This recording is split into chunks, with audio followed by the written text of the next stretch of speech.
Members of the jury, in the consideration of every question submitted for determination and solution, and especially in a problem of the character of the one we have under consideration,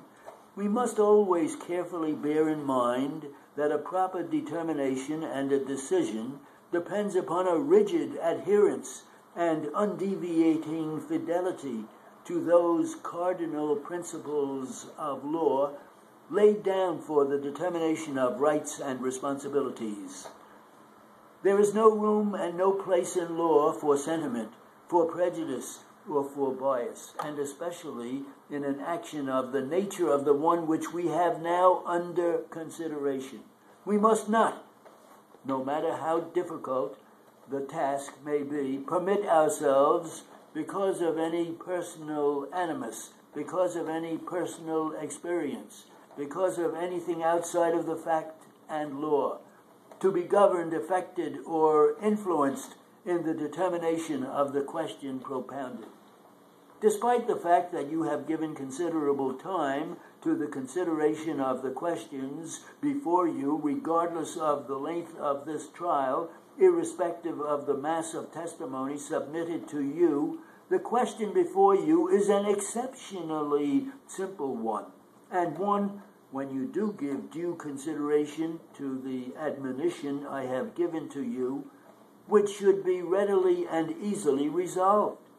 This plaintiff charges all of these defendants, individually and collectively, to have conspired, to have illegally gotten together, to have concocted amongst themselves an improper and unjust and unwarranted scheme to take away from her that which by law was her absolute right.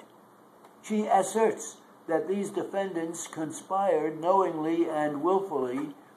to destroy the affection of her husband for her, to have attempted and to have succeeded in alienating his affection. She therefore contends that since a right which the law gives her has been violated by these defendants, she is entitled to such damages as will be adjudicated by the rule fixed by law. As the presence of the defendants indicates at this trial, as the manner in which they have defended themselves against this aspersion indicates, they deny absolutely, unconditionally, and unqualifiedly each and every charge directed against them.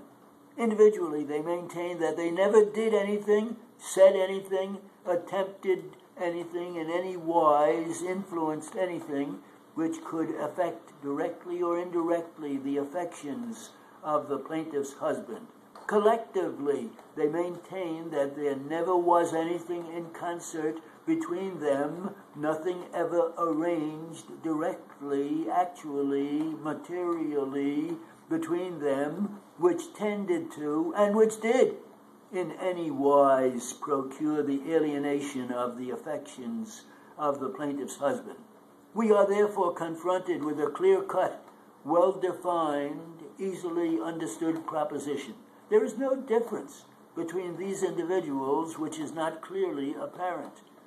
Plaintiff charges directly the wrong of alienation of affections. The defendants individually and collectively with equal vehemence deny the charge. So in consequence, we must concern ourselves with testimony in the first instance to gather from that testimony the transactions during this period of time, to determine from the testimony what was said, what was done by those individuals, and then, when, in the performance of the duty which the law imposes upon you as the judges of the value of testimony, you have elicited the facts of the case. You take the law as I indicate it to you, and you will apply it to those facts. And from such application, you will be able to say whether or not this plaintiff is entitled to your consideration, or whether victory should perch upon the banners of these defendants. In order that this may be properly done, in order that the law may be served, as the law must be served, we must consider and we must search for those principles of law which define under what conditions and circumstances alienation of affections is established, and by the application of those principles of law to the testimony given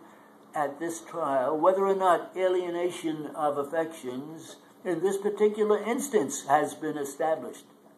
In this, as in all instances, we must remember that the mere making of a charge proves nothing.